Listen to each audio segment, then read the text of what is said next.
ஆஸ்ட்ரோகிளிட்ஸ் நேயர்களுக்கு வணக்கம். நான் டாக்டர் தீபார்லாலன். இன்னைக்கு நம்ம என்ன டாபிக் பத்தி டிஸ்கஸ் பண்ண போறோம் அப்படின்னா, செவ்வாய் பயிற்சி பலன்கள் தான் பார்க்க போறோம். செவ்வாய் பகவான் என்னைக்கு பயிற்சி ஆகுறாரு அப்படின்னா, டிசம்பர் 7 2025 விருச்சிகத்துல இருந்து தனுசு வந்து அமர்றாரு. இந்த தனுசுல ஜனவரி மாசம் 16ஆம் தேதி வரைக்கும் ஏறக்குறைய 40 நாள் இருக்காரு.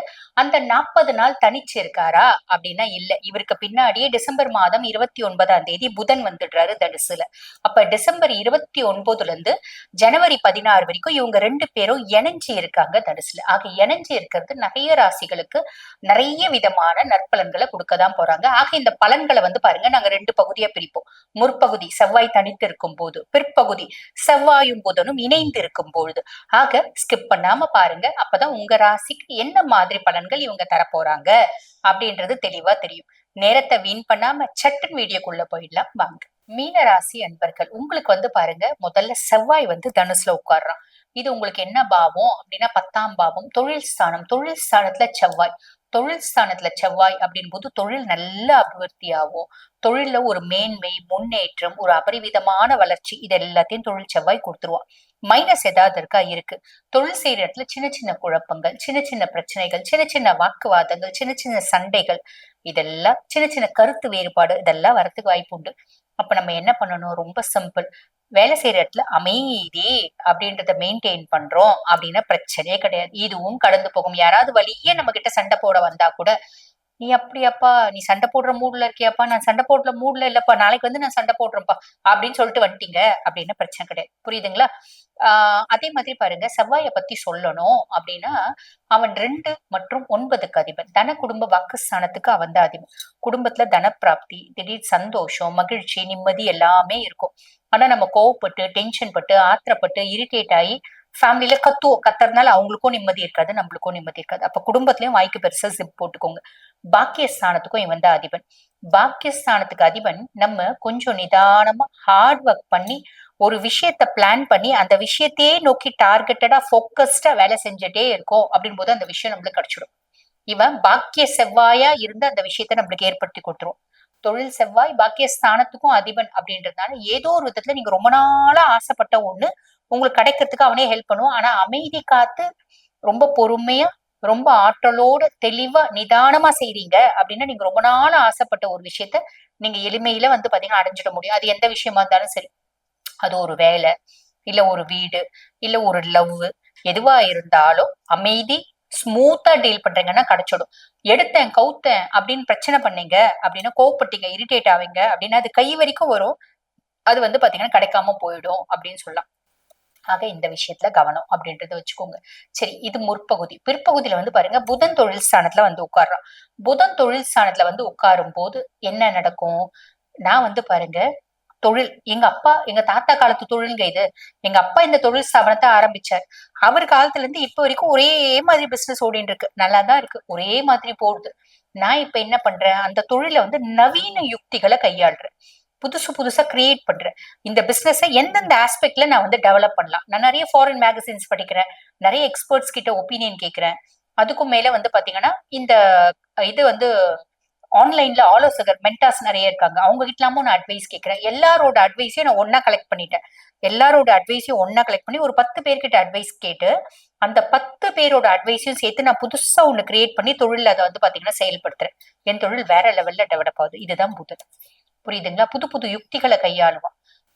அவனுக்கு வந்து அந்த ஆக்கப்பூர்வமான சிந்தனைகளும் தெளிவான ஞானமும் உண்டு. அதனால அதை கையாண்டு தொழில்ல ஒரு பெரிய லெவல்ல சக்சஸ் ஆகிறதுக்கான வாய்ப்பு. அதுக்கும் மேல புதனை பத்தி சொல்லணும் அப்படின்னா, லார்ட் ஆஃப் 4 and 7 சுக தாயார் ஸ்தானத்துக்கும் அவன் தான் அதிபன். ஏதோ ஒரு விதத்துல என்னோட தொழில் வந்து முன்னேறுது, லாபம் அதிகமாகுது, அதனால என்னோட கம்ஃபர்ட் ஜோன் அதிகமாகுது. நான் எங்க அம்மா கூட நல்ல ரிலேஷன்ஷிப்பை மெயின்டைன் பண்றேன். அம்மா ஃபுல் ஃபிளட் சப்போர்ட்டா இருக்காங்க. என்னோட அதீத புத்திசாலித்தனம், அம்மாக்கு ஒரு பெரிய ஹெல்த் இஷ்யூஸ் இருந்துச்சு. நான் நிறைய வந்து டேட்டாஸ் எல்லாம் கலெக்ட் பண்ணேன். இந்த ஹெல்த் இஷ்யூஸை என்ன வைத்தியம் பர்ஃபெக்டான வைத்தியம்னு பார்த்தா அந்த வைத்தியம் கொடுத்து எங்க அம்மா இப்ப நல்லா இருக்காங்க. எங்க அம்மா ரீதியா எனக்கு இருந்த மன உளைச்சல் அப்படின்றது மாறுது. சோ இது அது இந்த மாதிரி ஒரு அமைப்பு. அதே மாதிரி களத்திர ஸ்தானத்துக்கும் அவன் தான் அதிபன். என் ஒய்ஃப், இப்ப நீங்க வந்து பாருங்க, மீனராசி சின்ன இருக்கீங்க அப்படின்னா, என் ஒய்ஃப் எனக்கு இப்போ ரொம்ப சேலஞ்சிங்கா இருந்துட்டாங்க. ஆனா இப்ப வந்து பாருங்க, இந்த புதன் வந்து இந்த தொழில் ஸ்தானத்துல உட்காரும் போது அவன் கலத்திர ஸ்தானத்துக்கும் அதிபன் இல்லையா? நான் வந்து புதுசா எப்படி டீல் பண்ணலாம் இவங்கள அப்படின்னு யோசிச்சேன். எனக்கு தோணுச்சு, என் ஒய்ஃபை வந்து திட்டி சண்டை போட்டு அப்படிலாம் டீல் பண்ண எனக்கு வந்து பெருசா தோணல. நம்ம ஸ்மூத்தா டீல் பண்ணா அவ அடங்குவாளோன்னு யோசிச்சேன். நான் என்ன சொன்னேன், என் மனைவி மாதிரி யாருமே இல்லம்மா. நல்ல புத்திசாலி. எவ்ளோ அழகு. அவங்க சாப்பாடு செய்யறது இருக்கு பாரு, அருமையா செய்வாங்க. எங்க மனைவி மாதிரி யாருமே சாப்பாடு செய்ய மாட்டாங்க. அப்படி 10 வார்த்தை புகழ்ந்தேன். அவ வந்து பொட்டி பாம்பா அடங்கிட்டா அப்படின்ற ஒரு அமைப்பு. இந்த புகழ்ச்சி, இந்த சாதுரியம், இந்த வந்து பாருங்க சூழ்ச்சின்னா மத்தவங்களுக்கு எடுக்கிறது கிடையாது. என்னோட சூழ்ச்சி என்னை நான் வந்து ஆளாக்கிக்கிறதுக்கு, என்னுடைய சூழ்ச்சி என்னுடைய ஆக்கப்பூர்வமான சிந்தனை என்ன நான் டெவலப் பண்ணிக்கிறதுக்கு இப்படின்ற ஒரு விஷயத்துல யார் கொடுப்பா அப்படின்னா புதன் கொடுப்பான். அப்ப 10 வருஷமா இந்த கருமம் எனக்கு தெரியாம போச்சேயா.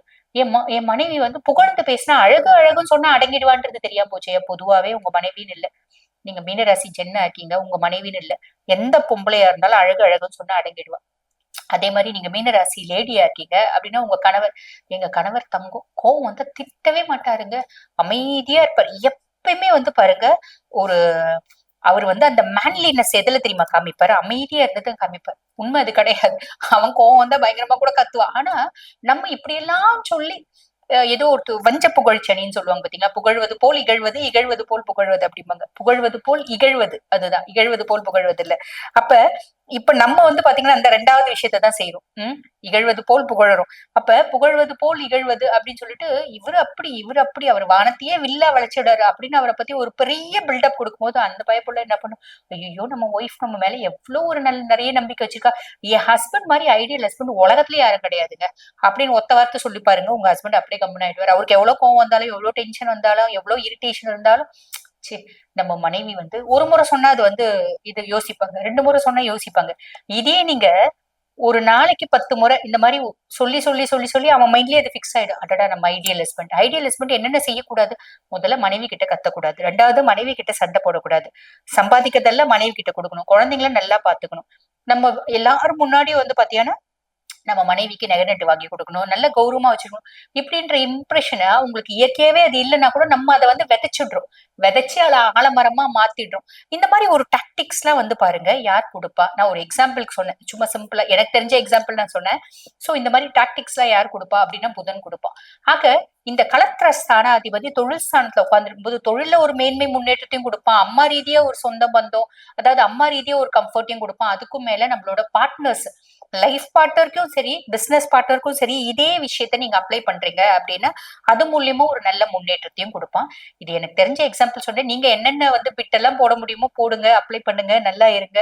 ஓகேங்களா. ஆக இந்த பிளானட்ஸ் இந்த மாதிரி நிறைய நல்ல விஷயங்களை கொடுப்பான் அப்படின்றத ஞாபகம் வச்சுக்கோங்க. நம்ம ப்ராப்பரா யூட்டிலைஸ் பண்ணிக்கணுமான போதுமானது. வாழ்த்துக்கள். இப்ப நான் சொன்னது வந்து பாருங்க உங்க ராசிக்கான இந்த செவ்வாயும் புதனும் சேர்க்கை, செவ்வாய் தனிச்சு இருக்கிறது, புதனோட இணைஞ்சி முற்பகுதி பிற்பகுதி, இதுக்கான ஒரு பொதுவான பலன்.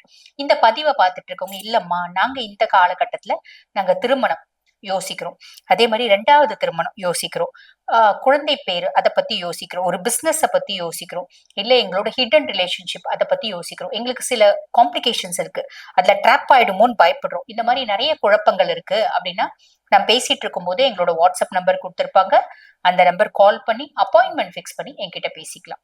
தேங்க்யூ.